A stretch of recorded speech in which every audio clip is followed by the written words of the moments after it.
प्यारे बच्चों अस्सलाम वालेकुम। प्यारे बच्चों आज की इस वीडियो में हम केमिस्ट्री के चैप्टर नंबर 2 के एमसीक्यूज़ रीड करेंगे।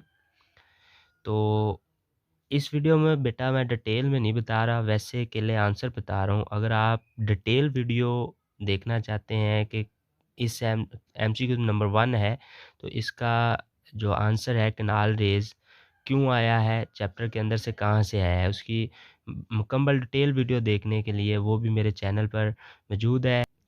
तो अगर आप लोग केमिस्ट्री की मज़ीद वीडियो देखना चाहते हैं या आप क्वेश्चन आंसर की वीडियो देखना चाहते हैं, केमिस्ट्री के चैप्टर्स के अंदर जो क्वेश्चन आंसर है उनके आंसर हासिल करना चाहते हैं, तो वो भी आप कमेंट बॉक्स में जाके मुझे कमेंट कर सकते हैं कि सर वो आंसर अपलोड कर दें। तो इंशाल्लाह उनकी भी वीडियो मैं बना के अपलोड कर दूँगा।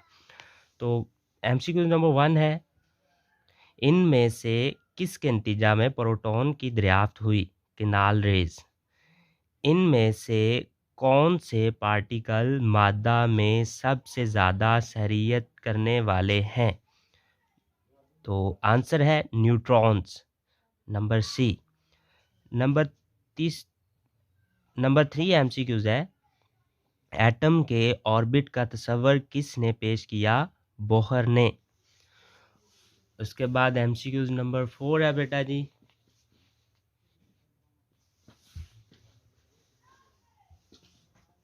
इनमें से कौन सा शेल 3 सब शेल पर मुश्तमिल है? M shell.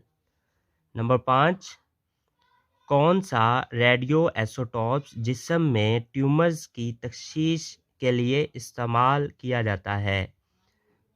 131 iodine, 131 iodine. Number 6, जब यूरेनियम 235 टूटता है तो इससे पैदा होते हैं न्यूट्रॉन्स।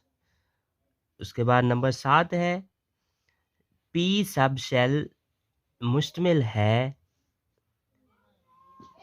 3 ऑर्बिटल्स पर।